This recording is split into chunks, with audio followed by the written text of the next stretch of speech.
For any one department or aspect of production, there are countless rules associated with that aspect or that component.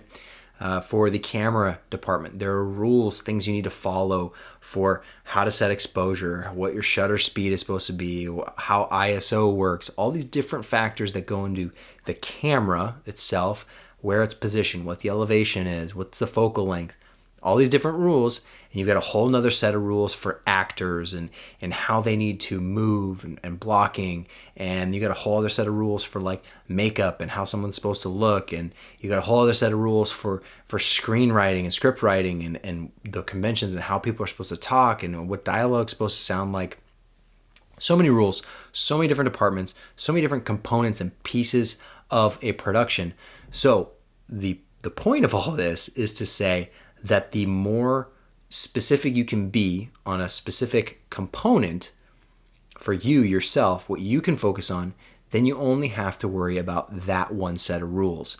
What can easily happen, and this is why I think a lot of smaller projects don't always turn out so well, or maybe they have that like amateur look, is because if it's only a couple people or it's one or two, I guess that would be a couple, but you know what I mean? If there's a smaller group or it's only two people, still, that's so many rules for those people to keep in mind, having to watch all the different things, that you end up focusing more on one thing, gravitating towards like the camera stuff and not paying attention to the acting as much. Or you paid more attention to the acting than you do the camera stuff when you have those smaller crews. So that's why, you know, when you look at bigger budget stuff, everything is hyper specialized. There's the one person who does the one thing. You got camera assistants, multiple camera assistants. You've got director, assistant director, all these different roles that they're meant to where that one person can just focus on their duties, their responsibilities, and following their set of rules, making sure that their part of the project is going as smooth as possible. When you have the smaller crews, the smaller sizes, it has to be done. There's no way around it because sometimes budgets are just more limited. It's a smaller scale thing. What are you going to do? But the better you can be at keeping all of those rules in mind, maybe you have a checklist or something that can help. Or maybe you spend the time working and hiring somebody as like a cheaper alternative. Maybe you don't have to hire the actual person for the role, but you just get somebody to come by and help out, keep track of continuity or something like that. You know what I mean? Where you're kind of diffusing the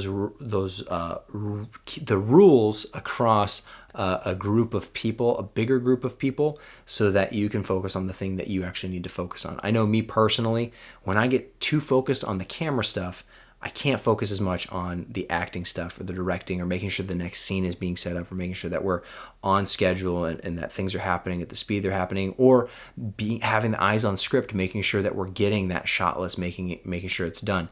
There's just so many different things going on that you need different people, strong people, good people who are good at their job in those different roles, following those rule sets. And that's why it's so important to know the rules beforehand, know what needs to be done, know the things that you can break, the things you can't break, what guidelines or rules are you going to follow, what are you going to not follow, and why. Keeping all that in mind, getting it set beforehand is so incredibly valuable, and spreading it up so it's not all on you. That's the thing. If you have to do everything as the one-man band, it is so challenging to make something good because there are just so many things to keep track of. And it's not that it's impossible. Some people are very, very talented, and you might be one of those people who just can do it all.